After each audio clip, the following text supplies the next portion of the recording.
Hello, welcome to the Ukrainian Studies organization at Indiana University. I'm Natalia Shpilova-Said. Joining me today is Ania Abramyan, and we're delighted to welcome our speaker, Dr. Austin Charron, with a presentation on Crimea Tatars and Ukrainian nationhood since 2014. Dr. Austin Charron is a political and cultural geographer whose interests lie broadly in questions of social identities and their relationships with place, space, territory, and ethnicity, with a focus on Ukraine and the wider post-Soviet space. Dr. Charron received his PhD in geography from the University of Kansas in 2018 and recently completed a postdoctoral fellowship in the Center for Russia, East Europe, and Central Asia at the University of Wisconsin-Madison. In January 2021, he will begin a fellowship in Ukrainian Studies at the Institute for European, Russian, and Eurasian Studies at George Washington University. We will start with Dr. Charron's lecture. Please submit your comments and questions via the Q&A option, which you can see at the bottom of the screen. Austin Charron will address those during our Q&A session. Welcome, Austin. Thank you for having me. Thank you so much for the invitation to speak to you all today. Let me get my PowerPoint up here and I'll begin.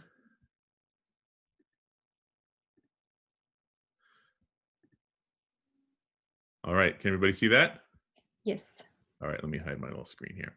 All right, so thank you once again for having me. Happy to join you today to talk about a topic that I've been engaged with for a number of years now. I've been looking at Crimea specifically in a number of different ways for over a decade, but have really focused in on this question of internally displaced peoples from Crimea and mainland Ukraine since the annexation of Crimea by Russia in 2014. So today I'll be talking about the new role of Crimean Tatars in discourses of Ukrainian nationhood since 2014. One second, there we go. So just to begin a little bit, I want to give some background about Crimea and the Crimean Tatars for those who might not be as familiar with the region and this particular group of people. So a number of important dates here. 1449, first the establishment of the Crimean Khanate, sort of kingdom, if you will, a remnant or a vestige of the Golden Horde. It was a period under which Crimea fell under self-rule of the people who lived there. And it was during this time that a sort of the Crimean Tatar ethnos, as we know it now, began to coalesce from the many different myriad peoples who had settled in or conquered Crimea over the millennia preceding it. As I have a small note about that at the bottom of the slide, you'll see. In the year 1783, Crimea was first annexed. Now we have to talk about the first and the second annexation of Crimea. This was the first by the Russian Empire. It was the first time that Crimea entered sort of the Russian sphere. And in subsequent decades following this first annexation, Crimea gradually began to be populated more and more by Slavic peoples, particularly Russians, while the relative population of the indigenous Crimean Tatars and other small minorities began to drop. I'll get to a bit about that in the next slide. Jumping ahead to 1944, fateful year. It was the year that the Crimean Tatars were deported en masse from Crimea, primarily to Central Asia and Uzbekistan, but other corners of the sort of distant parts of the Soviet Union. This was done ostensibly as a punishment, as Stalin sought, for their supposed collaboration with the Germans during the Nazi occupation of Crimea during World War II, though that is highly disputed. But the consequence of it all was that they were completely removed, ethnically cleansed from Crimea. A decade after that, in 1954, Crimea was transferred from the Russian part of the Soviet Union to the Ukrainian part of the Soviet Union for a number of reasons that are highly contentious and not worth getting into right now. But this was the moment that Crimea entered the sort of Ukrainian political sphere, if you will. And then in 1991, of course, Ukraine becomes independence with Crimea, much to the chagrin of many of the ethnic Russians who live there now. Also, right around this time, you have the Crimean Tatars finally allowed to return to Crimea after years of being refused this right to return by Soviet leaders. Meanwhile, a very pro-Russian sentiment and movement begins to percolate within Crimea and very nearly plunges it into ethnic conflict at the time, though they tenuously reach a sort of a stalemate with Kiev and are able to integrate into the Ukrainian state. And of course, in 2014, we now have the second annexation of Crimea by the Russian Federation. The reasons for which I'm sure are not obscure to most of the people watching this, so I won't go into those details. But just briefly on the population figures here in the last Ukrainian census from 2001, a while back now, but it is 60% ethnically Russian, the only region of Ukraine with an ethnic Russian majority. about 25% ethnically Ukrainian, and 12% Crimean Tatars after their return, able to build up their percentage back up to about 12%, right? And just briefly here, this graph it shows the change in Russia in Crimea's population makeup from the period around the time of the first annexation up until 2001. Right, the green bars represent the proportion of Crimean Tatars within the overall population. The pinkish bars represent the ethnic Russian population. You can see a gradual displacement of the Crimean Tatars and replacement by Slavs, especially Russians. And you can see after 1944, especially the complete drop-off when you have the deportation of the Crimean Tatars sort of depicted in that top right picture there. And then again, the return of the Crimean Tatars, you can see reflected in the last two bars there as their population begins to increase. And you have a picture there on the bottom right of some returned Crimean Tatars in a hut that they built on land they reclaimed in Crimea with the slogan, homeland or death, we are in our homeland, right? Reflecting this idea that Crimean Tatars identify almost singularly with Crimea as their homeland and went through a lot of hardship in order to gain the right to return there. Now, the other element of this project and the topic I'm talking about is the recent crisis of internal displacement within Ukraine, which is, of course, driven primarily by the conflict in the Donbass of eastern Ukraine, but also includes those who have left Crimea since the annexation. They make up a small proportion of it, but they are still a significant group, right? About 1.5 million registered IDPs are now registered in Ukraine. The last figure I saw, precise figure from about a year ago, was about 1.4 million, though it's hovered around 1.5 for quite a while now.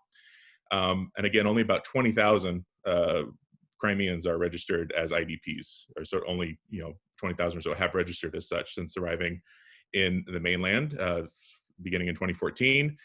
This is only those who have opted to register as IDPs. Many do not. As I found in my research, activists have estimated that as many as 100,000 Crimean IDPs are living in the mainland. I think that might be a little high, but it's somewhere certainly between 20 and 100,000. And like I say, most IDPs come from the Donbass due to the violent conflict there, right? They've been forced from their homes by extreme violence, destruction, and extreme political persecution in some cases. Whereas in Crimea, their internal displacement has been mostly voluntary. It's a little it's an oversimplification a bit, but say compared to the Donbass IDPs, there's been the sort of prerogative of Crimeans to leave of their own volition, more or less, right? They're responding to political and economic pressures, nonetheless, and so they do make up an important group within this broader IDP contingency. Now, just a brief note on the research that I've been doing. As I mentioned, I've been engaged in research related to Crimea for a long time. I first traveled to and lived in Crimea in 2008, 2009, well before the annexation. But my more recent research related to my dissertation, which I finished a couple years ago, is about identity and diaspora, the idea of diaspora among internally displaced peoples from Crimea. This work included ethnographic fieldwork in Ukraine, mostly in Kiev and Lviv, between 2015 and 2017. This included 94 interviews, about 86 of them with Crimean IDPs, some focus groups, participant observation sessions, an online survey of Crimean IDPs, just a few photos of me in the field doing this work. And before I move on to sort of the main topic of this talk, I want to just briefly touch on a few points about how we can conceive of nationhood, as I'll be talking about this idea. Right, civic nationhood is an idea I think most people are probably familiar with in some sense, right? This idea that your sense of belonging to a nation is rooted in your citizenship and membership within a state rather than belonging to any particular ethnic group that may be sort of the primary one regardless, right? So this is traditionally associated with Western European states, and there's been sort of a skepticism that there's a robust sense of civic nationalism, or it's possible in post-socialist states in particular, which I'll refute somewhat in this talk, I suppose. But I think maybe a more useful way to think about nationhood and nationalism, rather than the sort of civic versus ethnic model, is one proposed by Rogers Brubaker, with this idea of state-framed versus counter-state framings of nationhood, whereas a state-framed one is sort of equivalent to the civic model, right? That you have a sense of belonging based on the borders of the state and those who exist within it, and begin to build a sense of community framed by those borders. Whereas a counter-state model sort of ignores, in theory, the borders of the state and look to the distribution of a primary ethnic group, whether or not it's contained within the state, whether, it may extend beyond it. You may have minorities outside of the state. You may have minorities of another group within the state that might be excluded from the sense of nationhood. So counter-state meaning not beholden to the borders of the nation state as far as how you frame your national cohort. Within this, there's sort of different multicultural approaches to when you have a state that is multi-ethnic, multicultural, and how you conceive of a nation made up of those people, right? There's the conservative model as proposed by Flaris in 2009, a conservative model that purports to be colorblind, right? Promotes individual rights, but no privileges for minorities, right? We're all equal regardless of the privileges that some groups may have over others, right? Then there's what she terms the liberal model, which is more culturally tolerant, right? Has some privileges for minority groups, but not at the expense of individual rights. And then there's a more pluralistic notion, right? That's more culturally conscious, that proactively grants sort of collective minority rights to particular vulnerable minorities, building parallel institutions, whether that's power sharing strategies through regional autonomy or sort of special rights for particular groups, right? So there's a number of regions that are often framed this way: Catalonia in the Basque Country in Spain, Scotland, Wales in the UK, Flanders in Belgium, within Belgium rather, Quebec and within Canada. Though we could certainly talk about Crimea within Ukraine as falling into this category as well. So getting more towards the heart of the topic here. Within Ukraine, since the Crimean Tatars first began returning in the late 80s, early 90s, there's sort of been a persistent sense of suspicion or misunderstanding about Crimean Tatars and who they are and what they want and how they fit into the idea of Ukraine as a whole. Right, there's long been speculation that they identify more with Turkey, right? There's strong ethnic and linguistic and cultural religious links with Turkey between the Crimean Tatars and them, and they certainly do have an affinity there. And so there's always been some speculation that, if given the chance, Crimean Tatars would separate, they'd take Crimea and try to join it with Turkey, or they'd want to be independent, right? There's a sense of suspicion that they are not truly loyal to the state of Ukraine, right? They're latecomers. They arrived right before, Ukraine became independent, so to speak. So there's been the suspicion. And here's a quote from Mustafa Jamilov, the de facto leader of the Crimean Tatar people for quite a while now. Here I am with him, getting to interview him during my field work. He says that generally speaking, there was a certain strategy that Ukrainian leaders borrowed from Russia to say that the main danger to Ukraine was the Crimean Tatars. They want to separate, they want to unite with Turkey and all this nonsense. And everybody bought it.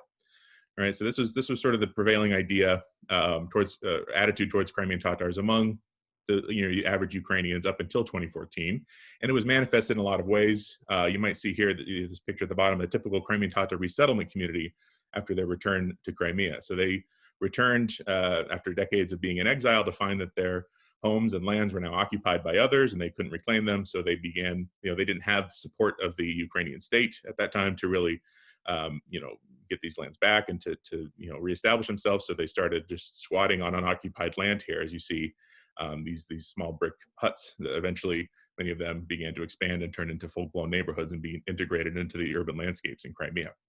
But just one example of how sort of Crimean Tatars have been in this, secondary position within Ukraine for much of their history since returning. This is despite the fact that Crimean Tatars have, since nearly the moment they arrived back in Crimea and into a nascent Ukrainian state, that they have shown consistent support for Ukraine and sort of view themselves as being a part of this, what was then at the time a new project of the Ukrainian independent state. This is a quote from a Crimean Tatar leader 25 years ago, right, just a few years after they really began returning, expressing this, sincere sense of commitment to the Ukrainian state and frustration with the fact that it wasn't really reciprocated or understood. He says, the relationship between the Crimean Tatars and the Ukrainian state is totally asymmetrical. The national movement of Crimean Tatars and its representative institutions support Ukrainian state sovereignty. The president, the people who support him, and the majority in parliament do not understand that we are a strategic ally and partner. We are not just a group of people who happen to live in Crimea. According to international and natural law, we have the right to be treated as a nation and to play a real role in the political life of Ukraine. The politicians in Kiev tend to consider the Crimean Tatars simply as a national minority or just another group of people. This is a mistake. Right? We have an image here of Crimean Tatars marching with a banner, Crimean Tatars and Ukrainians are brothers. Right? So, for a long time, they've been expressing this idea that they definitely see themselves now as part of a Ukrainian state and body politic. So this has finally changed for the better since 2014. It's sort of a silver lining of the annexation and de facto loss, if you will, of Crimea from the Ukrainian state. Right, in the sort of lead up to the annexation, there was a very strong showing by the Crimean Tatar population in Crimea in support of Ukraine and against the annexation. Right, they were the most vocal and outspoken group that supported Ukraine during the turmoil in February and March of 2014, right as it was in the lead up to the quote unquote referendum that determined the annexation there. This is an image in the bottom left of a giant gathering. It's sort of a clash between Crimean Tatar activists and pro-Russian activists in front of the Crimean Verkhovna Rada building on February 27th or 26th, I believe, right? They're showing signs Crimea equals Ukraine, waving the Crimean Tatar flag. And so images like this and others that appeared at the time began to instill a realization in many other Ukrainians that these people actually do support Ukraine, that they do see themselves as part of the Ukrainian state, and that they, unlike many others in Crimea, didn't support the annexation and would prefer for Ukraine to remain within, or for Crimea to remain within Ukraine. And so here's a quote from who's sort of the second in command among the Crimean Tatar leadership, Rafat Chubarov, told me that after the tragedy that was the occupation of Crimea, Ukrainians began to better understand the Crimean Tatars. Many of the negative myths surrounding Crimean Tatars necessarily disappeared with the occupation. Before, there were many in Ukraine who believed that Crimean Tatars posed a threat to Ukraine, that they were potential separatists. Many in Ukraine thought that their relationship with Russia and Russians assured a certain Slavic unity, that it would guarantee a peaceful future. As it turns out, it was the other way around. Those who were considered separatists emerged as the only ones who stood up and defended the territorial integrity of Ukraine, and those who were considered brothers turned out to be enemies.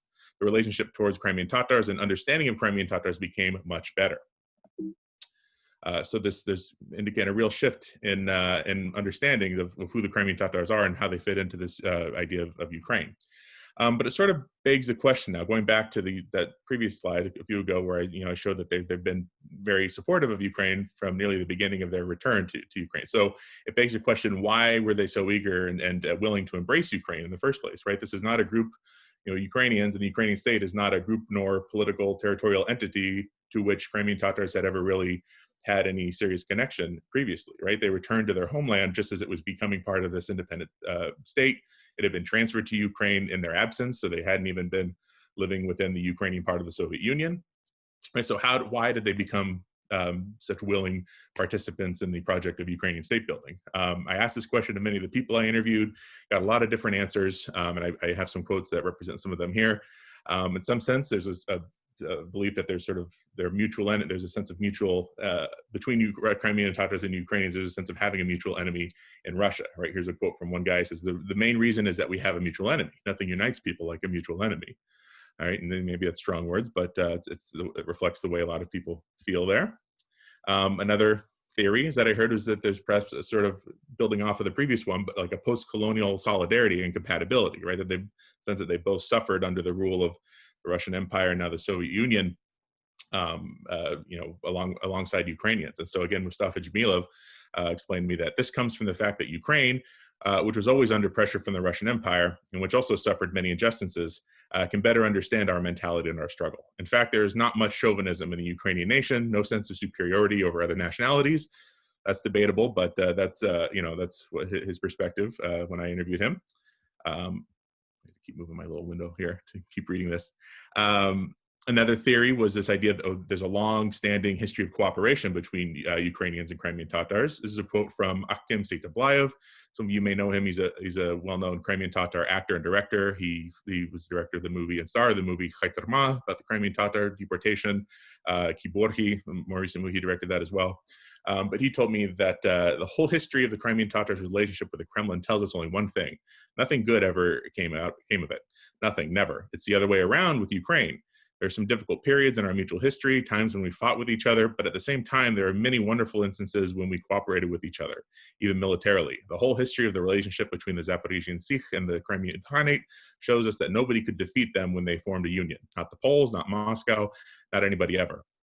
There's certainly a bit of a historical revisionism here. I think this is sort of looking through the lens of current events and sort of current attitudes towards Russia, and a reevaluation of historical events. But it's certainly a powerful idea that there's this long-running cooperation between Crimean Tatars and Ukrainians that's now sort of manifesting in new ways. But perhaps my favorite explanation came from this guy, Aidar Mushtabayev, who's the director of the Crimean Tatar television network ATR. And his whole premise was just that Ukraine left Crimean Tatars alone, something that the Russians never did. It says, because Ukraine did not oppress us. Ukraine is the first country in the last 200 some odd years that didn't touch the Crimean Tatars. They did at first. They did not welcome us well in Crimea, but then everything settled down.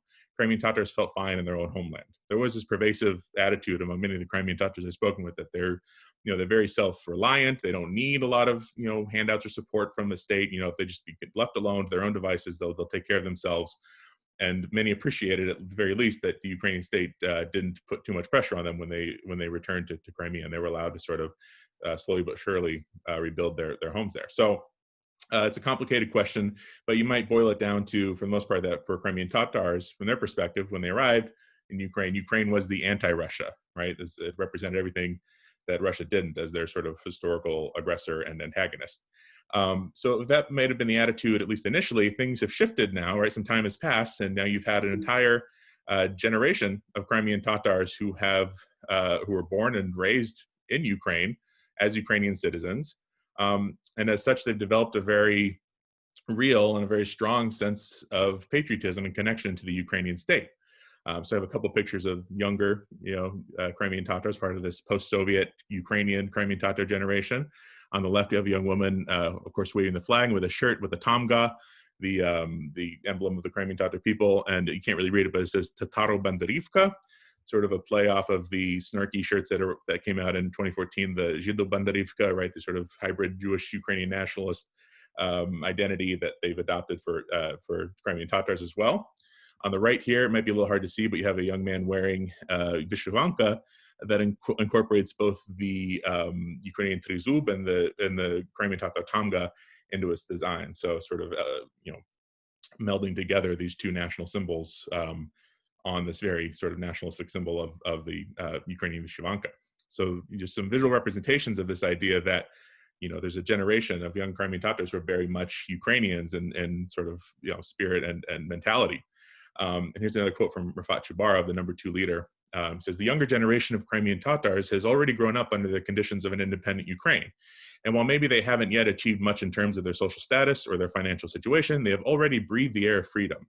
I want to say that despite the fact that we have had very little opportunities in the 23 years since our return to Crimea and the foundation of independent Ukraine, we have had little success in creating national schools and special youth programs. It turns out that we have raised a very patriotic youth nonetheless. I was shocked by this, especially in the first months of occupation. So this is a condition that even surprised some of the preeminent leaders within the Crimean Tatar community. And here's a quote from a young man, Crimean Tatar man. He says, I and all Crimean Tatars are Ukrainians. I absolutely believe this is a political nation.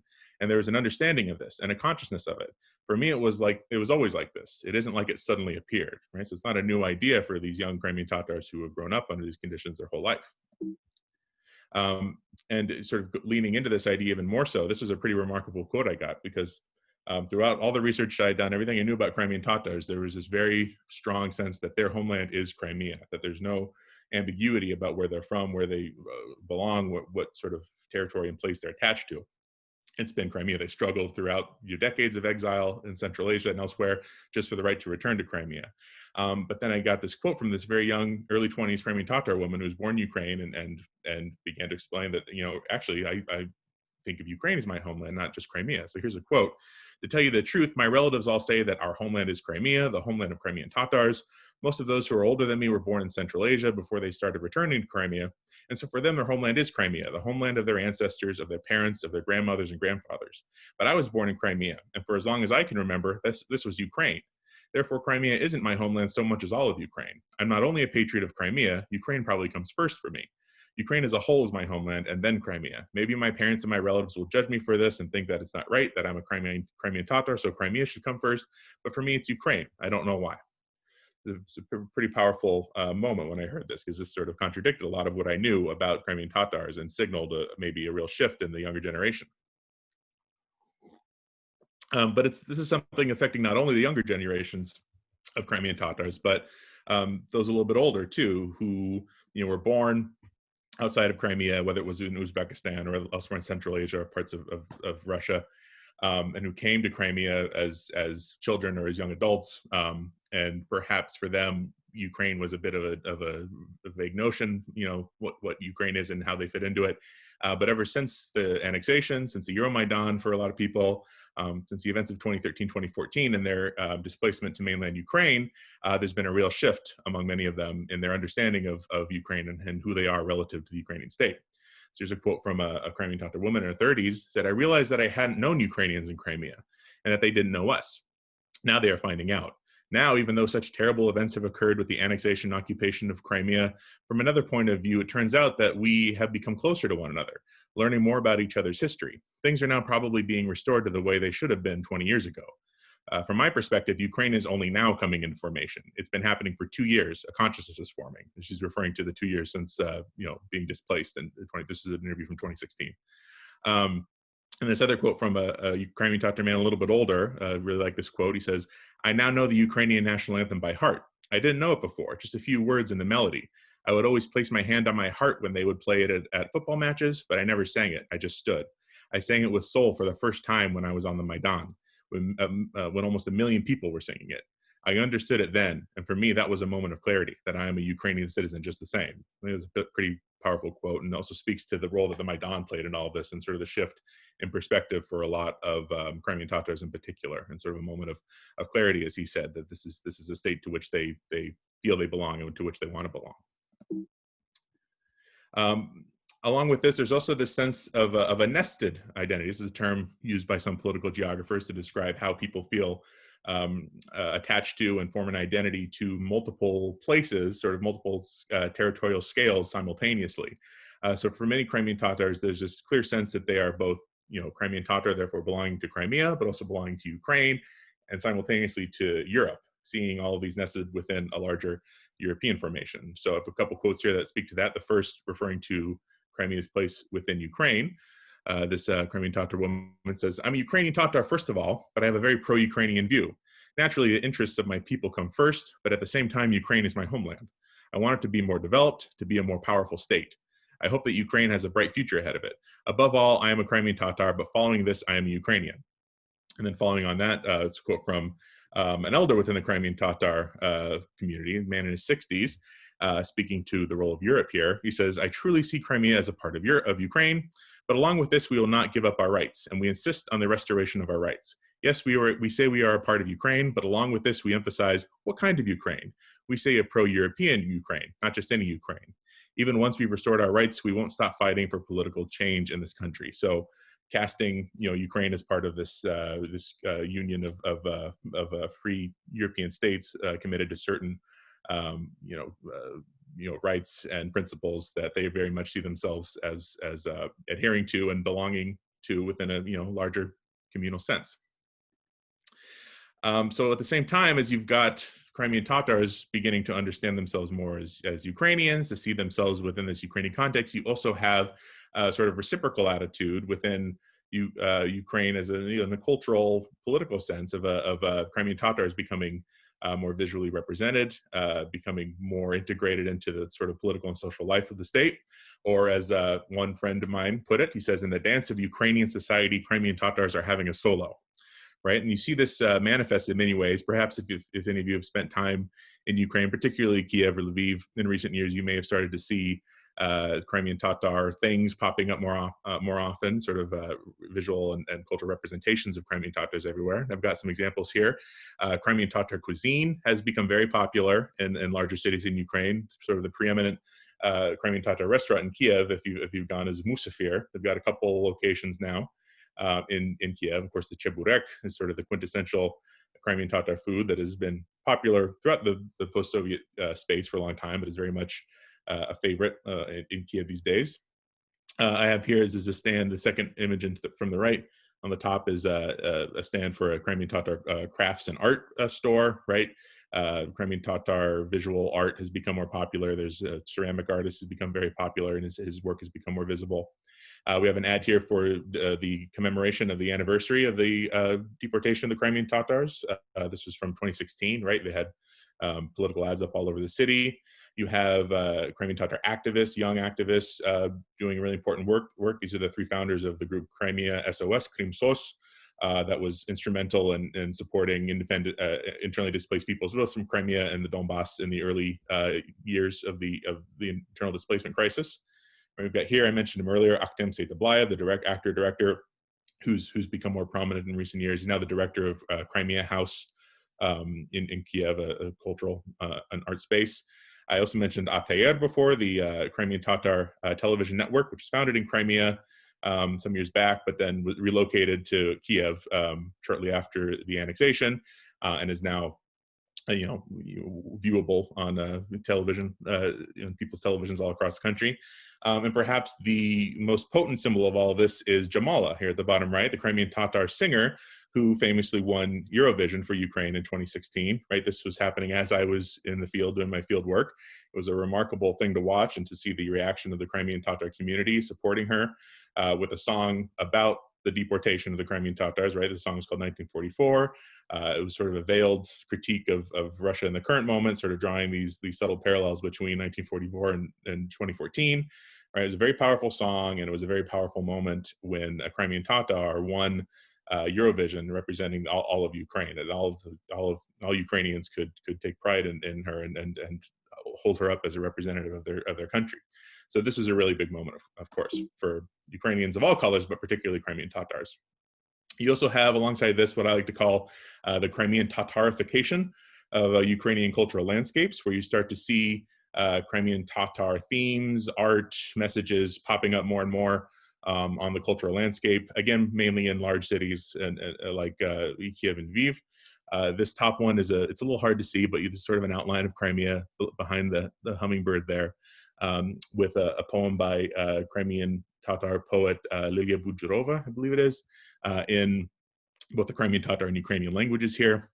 The bottom one you have here, a scene from Kiev in the summer of 2017 when I was back, when there were billboards everywhere promoting the day of the Crimean Tatar flag, right, with this very sort of powerful image of, you remove the Crimean Tatars from the Ukrainian flag here, then there's something missing, right? And so these are just everywhere visible, or were at that moment in Kiev, with people walking by it, as you see, ignoring it, but it sort of becomes this sort of banal background to everyday life. And that's really represented in this image, which I really love, and the sort of banality, the everydayness of it, right? There's this, if you've ever been to the embankment, the Naberezhna in Obolon, the neighborhood in Kiev, along the river there, there's these big embankments where they've painted a couple flags. They've got the Ukrainian flag, the EU flag, and the Crimean Tatar flag here, which they've actually just added a new coat of paint to in recent months to spruce up. So it's this giant, enormous image of the Tamga, the Crimean Tatar symbol, literally emblazoned on the ground in this popular place where people come to walk. And I love this image in particular because, you have these women just sitting on it, feeding the pigeons, where it's, it's this everyday thing. It's just this banal symbol in the background. It's become just a part of life and what people do day to day, right?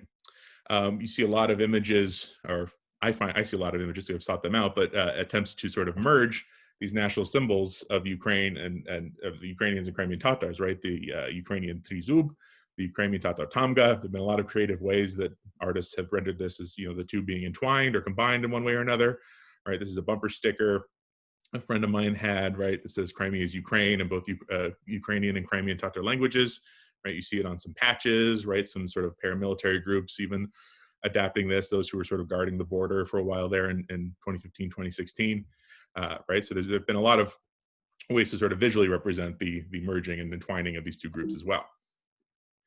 There's also talk of, how you can conceive of Crimean Tatars as part of this multicultural Ukrainian nationhood, going back to this particular theory of nationhood, right? The multicultural model, right? Understanding that Crimean Tatars are sort of inherently, intrinsically a part of Ukraine in this sense, right? For in one sense, we've got a quote here from a Crimean Tatar man. He says, there are two titular groups in Ukraine, Ukrainians and Crimean Tatars, the two nations that played a role in the formation of the Ukrainian state itself. If we take an historical view, a large part of modern Ukraine was once part of the Crimean Khanate, and so the Crimean Tatars came into formation in this territory. We had our own state, and so Ukrainians should understand that this is our common state. We should understand what we mean for Ukraine. So taking this view that, both the territory of modern Ukraine incorporates Ukrainian lands and Crimean Tatar lands. So they're indigenous to the state so as much as Ukrainians are. It's a quote from a young Crimean Tatar woman. She says, "You can be Ukrainian in essence, not because of your ethno-national affiliation, but because of your mindset." So very much speaking to this more civic notion of national belonging and nationhood, or if you will, the sort of the state frame model that I mentioned. So how this translates sort of into political action or ambitions, this sort of, it comes out with this idea of declaring a Crimean Tatar national autonomous region within Ukraine. Now, of course, any motion to do so would be purely symbolic while Crimea remains under Russian occupation. But there is talk among sort of the Crimean Tatar leadership, or has been for a while, that they should move forward with sort of pushing for the declaration of Crimea as a Crimean Tatar national autonomous region within Ukraine, declare it symbolically, so that if and when Crimea does, de jure return to the Ukrainian state, that would be ready to go, right? So this is a banner, right, declaring this, advocating for it, Crimean Tatar autonomy within Ukraine for Crimea. This is at a commemoration for the anniversary of the deportation, right? And there's a sense that this is really what the political goal we need to be working towards. This is a quote from a Crimean Tatar man. It says, "Now as never before, Crimean Tatars are close to having the status of an indigenous people within Crimea, and the opportunity to build a Crimean Tatar autonomy within the borders of Ukraine. You see, this government and the Crimean Tatars will actively participate in developing Crimea. We are closer to this now because just 3 years ago, it was just a dream, just theoretical. Now the possibility has become a fact." That's obviously sort of a strange statement to make, that now it's more possible than was before, that it now is under occupation. But this idea that the attention now brought to Crimean Tatars and the understanding of who they are is sort of driving this this desire to sort of place them within this role of having their own autonomy. So practically not so much more possible now, but mentally and sort of theoretically, it seems more possible to them. Of course, not all Crimean IDPs, if you count Slavic IDPs and other, ethnically Russian, Ukrainian, and other minorities. There's not widespread support for this idea beyond the Crimean Tatar IDP community, right? So from the survey I did, here's a few questions related to steps the Ukrainian government has already taken or might potentially take with regard to the political status of Crimean Tatars. They declared them an indigenous people, right? They recognized the deportation of the Crimean Tatars as a genocide shortly after the annexation. And there's pretty broad support for those two motions among Crimeans of all ethnic backgrounds. But when you get to the question of the creation of a Crimean Tatar national territorial autonomy, you see that support is far lower among particularly ethnic Ukrainians, Russians, although very high, of course, among Crimean Tatars. And along with this, you still see some of these old misperceptions that I talked about at the very beginning, these suspicions of Crimean Tatars that they are feel more connected to Turkey, and that this would be, autonomy would open the door to secession in some way. So here's a quote from an ethnic Russian man from Crimea, who's an IDP. It says, "Crimea will not return to Ukraine in the same form that it was before. In the event that Russia retreats from Crimea, it is now assumed that it will be handed over to the Crimean Tatars and made into a Crimean Tatar national autonomy within Ukraine. That means it will look something like a state within a state, with the Crimean Tatars recognized as indigenous people and possessing the rights of self-determination. And knowing their temperament," is maybe bad translation, настроение in Russian, "this will likely mean the desire to either separate and become a Crimean state, a Crimean Tatar state, or to possibly unite with Turkey. We can't rule that out either." So despite the gains they've made, there's still this persistent belief among some that Crimean Tatars aren't really committed to the Ukrainian state. Of course, there's a question of what this would actually look like, right? How would they achieve it? What would it mean to be autonomous? Crimean Tatar man says, if you were to take 10 Crimean Tatars and ask them about national territorial autonomy, you would get 10 different nuanced connotations. Crimean Tatar activists have already gone ahead and constructed the sign along the border with Crimea, right? That says, calls the Ukrainian Crimean Tatar Autonomous Republic. It welcomes you. We see another example of the merging of the Tryzub and the Tamga there as well. So there's these persistent questions like, what would this mean? How would we achieve this? Here's a quote from Mustafa Jamilov about what should be done, what kind of steps could be taken and what this might look like. So simply put, in the Constitution of the Autonomous Republic, it should be stated that this republic represents the realization of the right to self-determination of the indigenous people of Crimea. Some mechanism should be put into place to protect their rights, not to dictate to anybody else their own rights, but in fact to protect theirs too. First of all, this should mean the Crimean Tatar is one of the official languages, a functional language, otherwise it is doomed to disappear. Secondly, a mechanism should be provided for the representation of Crimean Tatars in all structures of power so as to protect their rights. This could be achieved either through the power of veto or through some kind of proportional representation that will allow them to defend their rights. This is what we need to work on. So the sort of clear objectives about how to give Crimean Tatars a proper representation under these conditions of autonomy, but still not totally clear how to move forward with making this happen. Just my last sort of substantive slide here. So in this debate about what to do with a Crimean Tatar autonomous region, how to achieve this, I also heard from some that they should look to the leadership of a bygone Crimean Tatar leader by the name of Noman Çelebicihan, who was the first mufti of the Crimean Tatar people in the early 20th century. He was the founder of the first Kurultay, the sort of meeting, we call it the political council sort of Crimean Tatars that come together.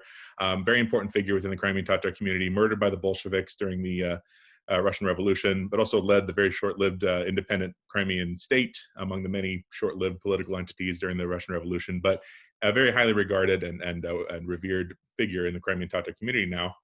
And he had this very sort of progressive idea about Crimea and how Crimean Tatars could sort of be the stewards of it among many other peoples who lived there. So a quote from one man invoking Noman Çelebicihan, he says, "I think that if we are going to declare a national territorial autonomy in Crimea, that we should prepare for it, prepare our minds, our knowledge, our abilities, and our respect for different ethnic groups who live in Crimea, because there are more than 100.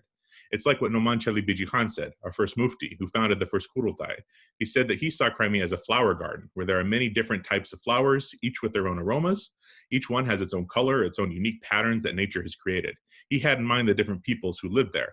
When he talked about a Crimean Tatar national autonomy then, 100 years ago, he said that the Crimean Tatars should not be hegemons, not the most important group, but that they are ready to take on the responsibility of preserving this harmony.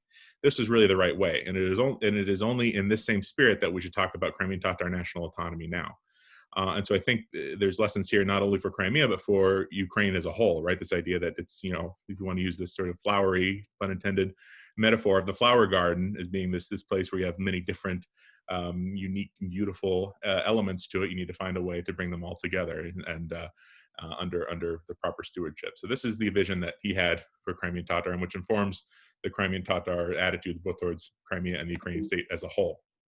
So I will conclude here just with a few main points from the talk here, right? That there are new discourses of civic/state frame nationalism in Ukraine that have emerged since 2014, with the Crimean Tatars, especially IDPs, those in mainland Ukraine, now playing a prominent role.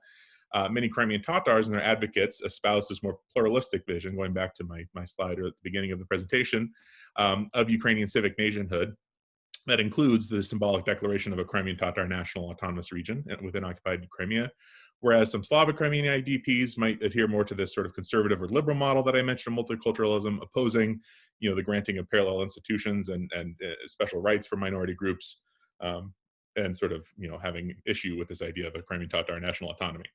And with the image here of two young Crimean Tatar men holding up a sign, Ukrainians and Crimeans, one state, one Maidan, right? A word that exists both in Ukrainian and Crimean Tatar. And that will wrap up my presentation, and I'm happy to take any questions. Thank you, Austin. Yes, we can proceed to our Q&A session. And while we are waiting for comments and questions, I would like to ask you the same question that I already asked you at the beginning of this presentation when we had a chance to chat a little bit.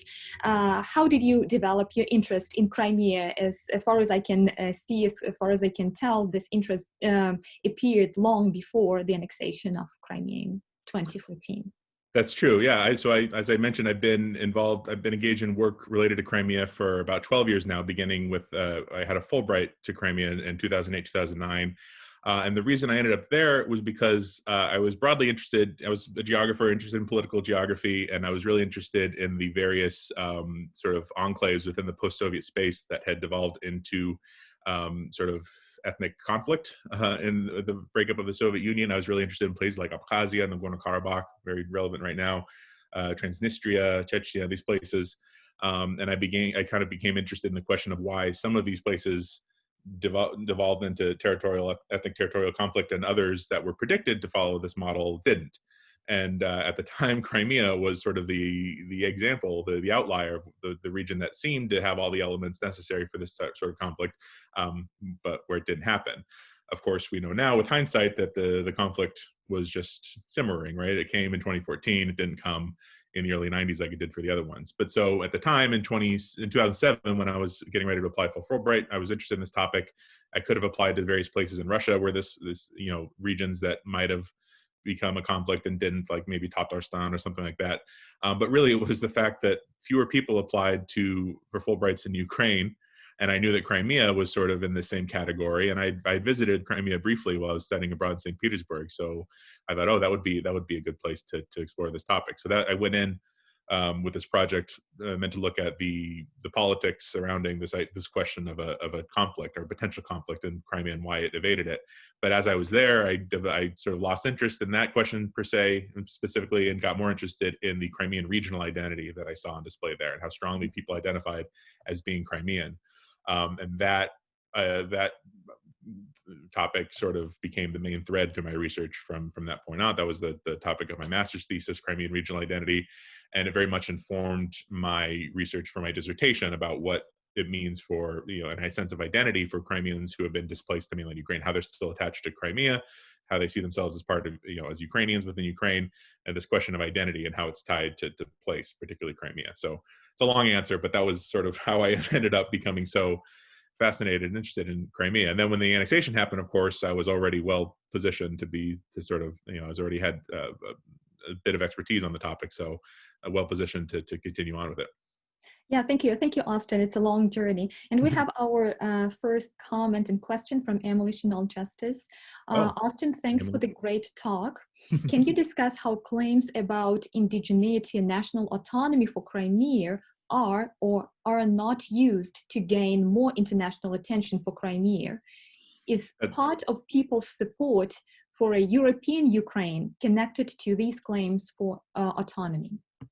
It's a great question. And yes, the question of indigeneity is a big part of the political motion, I guess, of the Crimean Tatars, right? There's, as I mentioned, it was only right after the annexation happened that the Ukrainian state finally recognized Crimean Tatars as indigenous people, although this is a claim that they had been making for decades, even while in exile after the deportation. And so getting the global community to understand and to see Crimean Tatars as an indigenous group and as a group that has suffered from oppression by a large group, in this case, the Russian Federation and occupied Crimea, that has been a major angle in their efforts to bring attention to their plight and to their suffering. And so the Crimean Tatars do send representatives to meetings of indigenous groups at the UN. Right, there's a lot of increasingly conversation and communication between Crimean Tatars and other indigenous peoples. And yeah, it's very much a cornerstone of their claims to the region. This understanding that if the more recognition they have as indigenous peoples worldwide, the stronger their claims are to having a say in what should happen to Crimea. Right? I heard from many Crimean Tatars I spoke to that, if there's this claim of indigeneity that the world takes seriously, then they're going to take the claims of these people, the Crimean Tatars, more seriously. And if they by and large believe that Crimea belongs to Ukraine, then that's going to give them stronger leverage and sort of helping the world apply some pressure on Russia to relinquish Crimea. Ultimately would be the goal, though that's still hard to imagine. But yes, to get back to the question, yes, and the question of indigeneity is central to all of this. So in your presentation, you also mentioned a couple of times that it looks like Crimean Tatars are ready to make their choice officially, and they are ready to side with Ukraine as the country within which they live, so to speak. However, there is another agent, there is another actor, which is Russia, and it's not quite clear what steps can be made, can be undertaken in order to even initiate this kind of claim, initiate this kind of choice on an official level. Because for many reasons, Crimea has always been presented as Russian. So, however, as your presentation wonderfully demonstrates, it's not quite true, but on some public level, Crimea was represented as Russian overwhelmingly. So my question is, how Crimea was Russified, and to what extent, I would rather say, to what extent Crimea was Russified? You did mention briefly 1954, and this is one of those myths that were, again, very actively used after the annexation, that Crimea was just transferred to Ukraine as a gift. However, the official documents do show that it's not quite true. It's not true at all that it was a gift. It was a very well-balanced decision, right, to transfer Crimea to Ukraine. So in this connection, as your slides also showed, Tatars were in their majority in the 19th century, for example. But then, because of some measures that the Russian Empire undertook, the population of Crimean Tatars decreased drastically, and then 1944 happened. However, in spite of all these measures, Crimea has always been multi-ethnic, and there are different multiple layers of cultural heritage there as well, not just Russian. So my question is, to what extent Crimea is really Russified? That's a very, very good question, and strikes right at the heart of a lot of the work I do. In fact, I'm right in the middle of writing a chapter for an edited volume, a chapter specifically about the 1954 transfer and the sort of motivation behind it. So I could definitely speak to that. But yeah, the idea that Crimea is this inherently Russian place is a line that the Kremlin and Russian media has been pushing for a long time, even before the annexation. And this sort of relies on a few key pillars about this myth, right? There's the myth around Sevastopol, right, the Russian military port, of course, that was under siege both in the Crimean War and World War II, and became the scene for this, like, these demonstrations of Russian valor and heroism and strength and resisting outside bombardment. And so this it's been wrapped up in these sort of patriotic and nationalistic ideas about Russia and the Soviet Union. It's a very potent myth. There is the fact that Crimea was the premier tourist destination for, not just Russians, but for all those from the Soviet Union, of course, where Russians dominate, and sort of got to lay claim to the idea that this was a special place for the average Russian, the average person to go and relax and to develop these very, sort of personal attachments to. And so Crimea is wrapped up in nostalgia for so many people in Russia. And it's not fair to say it's just Russian. Ukrainians, people from across the Soviet Union felt the same way, but it's something that Russian voices have been able to co-opt really strongly. There's also the fact that so many poets and artists there's a whole canon of sort of Crimea-related art and literature. Pushkin, of course, wrote about it, so that people point to the Pushkin poems that try to romanticize Crimea within this Russian context. And so, yeah, there's a bunch of really strong. Oh, of course, I can't forget this idea that Russian Orthodoxy began in Crimea with the sort of coronation or the baptism of Vladimir the Great. I don't know, I'm forgetting my list, but these sort of who went on to sort of spread Orthodoxy to Kiev and then to the rest of the East Slavic world. And this myth that this happened in Kherson, right, this Greek colony on the Crimean coast. So all these really, really potent narratives about why Crimea is important to Russian identity all sort of merge together and make for this really convincing argument in some cases why it's so inherently Russian. So that is sort of all of the merger of these things is how it's been Russified, along with the fact that they moved the resettlement of the population. Russians gradually came to displace the Crimeans who lived there. So there's enough people on the ground to sort of perpetuate these ideas about its inherent Russianness. And if I could touch really briefly on the question of the transfer in 1954, yes, it was sort of presented sort of posthumously, and the way we Westerners especially have come to understand it, is it was a gift. It happened. 1954 was the 300th anniversary of the Treaty of Pereyaslav, which is sort of now celebrated as the moment of the merging of the Russian and Ukrainian peoples, right, when the Cossacks sort of fell under the authority of the Tsar. And so it was sort of posthumously dressed up as a a celebration of this. It was a gift from between these brotherly people, from the Russians to the Ukrainians. But yeah, as you're right. The documents show that was never really the case, right? There's mention of sort of brotherly love and brotherly spirit between the peoples. I've been poring over these like the records, the transcriptions from the meetings that they actually did this as I'm writing this chapter. And so there's some mention of that, but nowhere in any of those documents they mention the Pereyaslav anniversary. There's abundant evidence to show that there were serious pragmatic considerations, right? There are important economic and cultural links that they needed to engender here between mainland Ukraine and Crimea. It was still, 10 years after or 9 years after the end of World War II, it's still not fully recovered. Part of that was due to the fact that it had lost a huge part of the population with the deportation of the Crimean Tatars, so it was still lagging behind. And there was this belief that they needed to sort of jumpstart its rehabilitation. It ended up being done primarily through the construction of the Northern Crimean Canal that connected Crimea to water sources from the Dnieper River, so sort of stitching Crimea together with the Ukrainian state in a really important and functional way.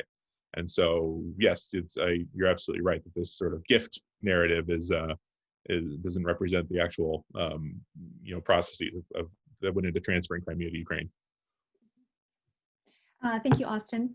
Well, as far as I know, one of your first articles on Crimean Tatars and Ukrainian nationhood appeared in 2016.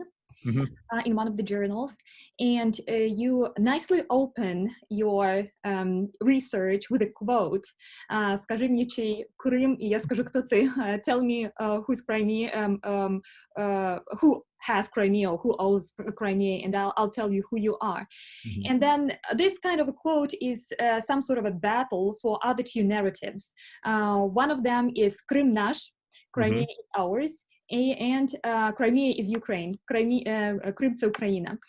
So would you elaborate a little bit on this politicized narratives about Crimea in Russia and how it is represented in the mass media space or in pop culture space? As you mentioned, in Ukraine, there are a lot of attempts, right, to reintegrate Crimea in this Ukrainian memorial space, I would say, in Ukrainian mental space, if we can even put it this way.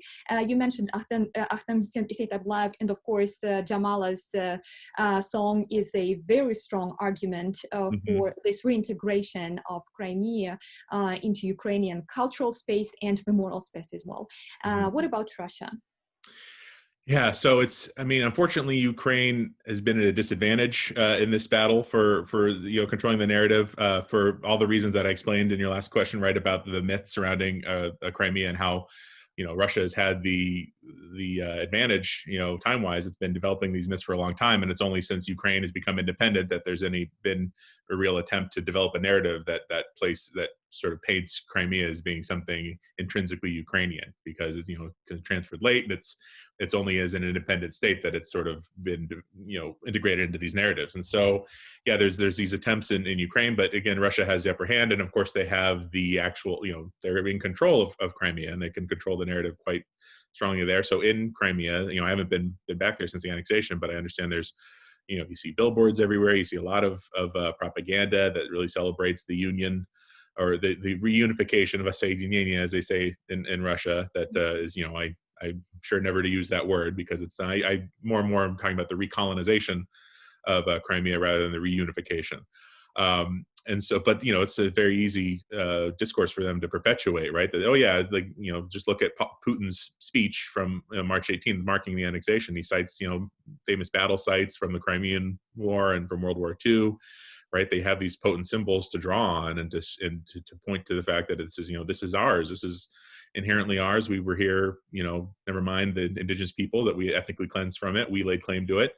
And so I think, viewing Crimea in particular, and Ukraine and the post-Soviet state broadly, is in this post-colonial lens, is another sort of, theoretical project that I'm involved in and pushing forward. I think that helps bring the problem here into better focus, that all these narratives that Russia pushes to easily and without much pushback to paint Crimea as something inherently Russian. I work to sort of turn this on its head and to show that no, it only seems that way because you colonized it and removed its indigenous people and replaced it with your own. A good point I've sort of recently stumbled across, and now I think it's a good one to point out just how contingent this inherent Russianness of Crimea is the fact that Crimea was colonized the first time just a year before Russia colonized Alaska, right? And we don't think of a lot. Of course, hasn't belonged to Russia in a long time, but we think back to this period of Russian colonization, right? That it was expanding into distant regions like Alaska at the same time it was moving into Crimea. So that alone should sort of give one pause and like, oh, is this like how inherently Russian can this be if it was it was to capture at the same time that they were out colonizing distant parts of the world. So I think I got a little away from your question there, but yeah, there's plenty of media, news obviously pushes this narrative in Russia, and like that song that you mentioned that I quote from, it's just too easy for them to pick up on these long running narrative lines. Mhm. And did you have a chance to touch upon the language issue? Because after 2014, a lot of Crimean Tatars made this political decision, right, to speak Ukrainian, but not Russian. And of course, as we know, Russia uses this argument very actively. If you speak Russian, it means that you are Russian, and we're here to protect Russian speakers. Yeah. I mean, that gets back to this colonization idea, right? Crimean Tatars, by and large, still speak Russian among each other on a day-to-day. That's sort of the primary language on a day-to-day basis because their language was suppressed, and with the deportation, they lost their status as an official nationality within the Soviet Union, and so any education in or of the Crimean Tatar language was abolished, and so they had to preserve it within their family. And of course, naturally, it started deteriorated over the decades that they were in exile. And so many Crimean Tatars today, younger Crimean Tatars, do not know the Crimean Tatar language very well. There's an effort among some to sort of relearn it and to use it and to make an effort to really rehabilitate it. So that's a promising sign. But yeah, as you say, there is also among the internally displaced people, Crimean Tatars, mainly in Ukraine, there is increasingly an effort to use Ukrainian in day-to-day life. I suspect Russian is still the more common language of communication between them when they're together, just talking normally. But in a sort of a public-facing sense, right? I see Crimean Tatars on social media, especially using more and more Ukrainian rather than Russian. There are, for the younger generation, they grew up learning it in school, and so they've been seeing it on TV, and so it's not difficult to sort of transition into speaking Ukrainian most of the time. For older Crimean Tatars who only started to learn it, after Ukraine became independent and they arrived and they started seeing it on TV, they never had any formal education in it. It's been a little bit more of a struggle to be able to be conversant in it, but many of them are really making the effort. They understand that there's this sort of political imperative to switch over. Of course, many people in Ukraine still speak Russian, not just Crimean Tatars, and so it's in Kiev especially. It's pretty bilingual city, so it's easy enough to keep speaking Russian, but there is a political drive, imperative that many have taken up to switch to Ukrainian, but also simultaneously to develop their Crimean Tatar language skills. Mhm. And what's your evaluation of the further developments in Crimea and around Crimea? On the one hand, we have Ukraine that tries to initiate some international platform for the integration of Crimea. On the other hand, we have Russia, who keeps undertaking all kinds of steps and measures to present Crimea as their legal territory on the international level. And in terms of this recent conflict in Nagorno-Karabakh, I don't know how official those ideas were, but one of the ideas on the Russian side was to make Crimea some sort of a discussion platform between Armenia and Azerbaijan. I hadn't heard that actually. Yeah. I mean, that doesn't surprise me, right? If you do something like that, then it sort of lends some legitimacy to the Russian claims to Crimea, right? Oh, we're holding this big international and bilateral discussion here, and we're hosting it, and we're hosting it here. That's just, I guess, just the latest example. I guess the biggest instance of really showing that Russia has fully integrated Crimea was the completion of the bridge, the Kerch Bridge, right? There had been, going back centuries, there had been ideas of constructing a bridge that would link Crimea to mainland Russia across the Kerch Strait. And it was only finally with the annexation that they jumped on it, like, okay, now we have to push forward with this. And it was just last year when the construction on it was fully completed. So that, that was one of the main issues before, that Crimea is linked territorially to Ukraine and not to Russia, right? So that was an easy claim. That's still the case, but now at least you can travel from mainland Russia to Crimea, and that obviously helps their case and helps them fortify Crimea if need be, to move troops and equipment if they had to somehow defend it militarily. So yeah, I mean, it's the international community is still very much, with a few exceptions, is still recognizes Ukrainian sovereignty over Crimea. They don't recognize the annexation. They recognize Crimea as part of Ukrainian territory. It's a few Russian allies in the post-Soviet space and other corners of the world who have followed suit with Russia and now recognize Crimea as part of Russia. Recognize Crimea as part of Russia. But I'm still encouraged by the fact that the international community by and large has resisted efforts by Russia to normalize the annexation and to try to force the recognition of the annexation. So yeah, it's I hope that's the case, that Russia's going to be in control there de facto for the foreseeable future. I'm not optimistic that it's going to return to Ukrainian control anytime soon, but I think it's important to keep pressure on and to resist recognizing their control there. Yeah, absolutely. Thank you so much, Austin. Thank you so much for your wonderful presentation, and I wish you good luck on your further research as well. And thank you for this talk that help us better understand the situation in and around Crimea. Thank you, Austin. Thank you so much. It was a good time. Happy to be here. Today, Austin Charron presented his talk, Crimean Tatars and Ukrainian Nationhood since 2014.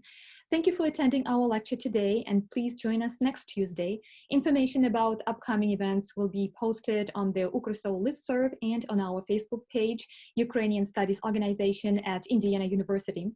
You can view previous lectures and talks on our YouTube channel. For future events that we will post, please subscribe to our channel.